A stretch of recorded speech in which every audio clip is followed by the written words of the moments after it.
নমস্কাৰ মৰমৰ ছাত্ৰ ছাত্ৰীসকল, আজিৰ এই ভিডিঅ'টি বিশেষকৈ তোমালোকৰ বাবে। তোমালোকে সাধাৰণতে সভা সমিতি অনুষ্ঠিত হ'লে বিশেষকৈ ভয় কৰা বস্তুটো হৈছে ভাষণ।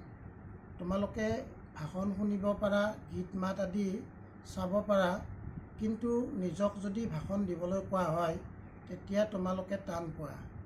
এই সমস্যা কেনেকৈ দূৰ কৰিবা সেই সম্পৰ্কে মই আজি এই ভিডিঅ'টিত ক'বলৈ ওলাইছোঁ।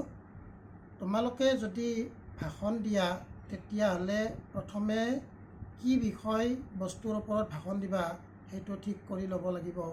অৰ্থাৎ বিষয়বস্তু সম্পৰ্কে মনতে ভাবি ল'ব লাগিব।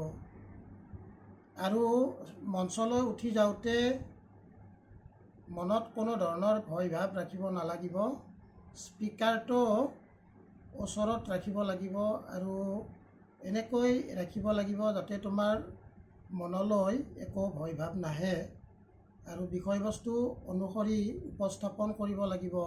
প্ৰথমে মঞ্চত থকাসকলক ভালদৰে সম্বোধন কৰিব লাগিব।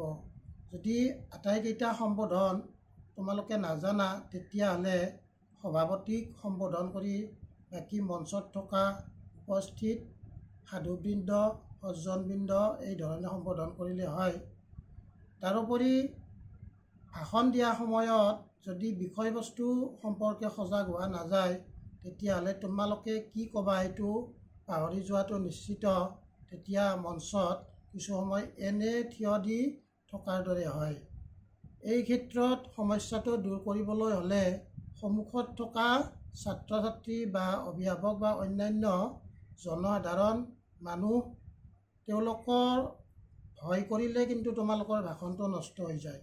গতিকে কাৰো ফালে মন নকৰি তুমি কি ক'বলৈ বিচাৰিছা সেইটো একান্ত মনে উপস্থাপন কৰি তোমাৰ ভাষণৰ সামৰণি মাৰিব পাৰা। কিছুমানে বহুত দীঘলীয়া ভাষণ দিয়ে। দীঘলীয়া ভাষণ কোনেও ভাল নাপায়, সেইটো মনত ৰাখিবা। আৰু যদি ভাষণটো সৰহ হয় তেতিয়া অৱশ্যে ভাল পাব, কিন্তু যদি সৰহ নহয় তেতিয়া বহুত মানুহৰ মনত ইয়ে বিৰক্তিৰ ভাৱো সৃষ্টি কৰে। গতিকে তেনেধৰণৰ ভাষণ তোমালোকে শিকিব নালাগে। দৰকাৰ হ'লে কমকৈয়ে কোৱা, কিন্তু যিখিনি কোৱা সেইখিনি যাতে সকলোৱে একান্ত মনে শুনে তাৰ প্ৰতি লক্ষ্য ৰাখিবা। আৰু এইদৰে উপস্থাপন কৰি ভাষণৰ বিষয়বস্তু ভালদৰে জানি লৈ যদি তোমালোকে ভাষণ দিয়া অভ্যাস কৰা তেতিয়াহ'লে তোমালোকৰ এই ভাষণ দিয়া ভয়টো মনৰ পৰা আঁতৰি যাব। আজিলৈ মোৰ এই ভিডিঅ'টি ইমানেই। যদি মোৰ এই চেনেলটি ছাবস্ক্ৰাইব কৰা নাই তোমালোকে ছাবস্ক্ৰাইব কৰি ল'বা।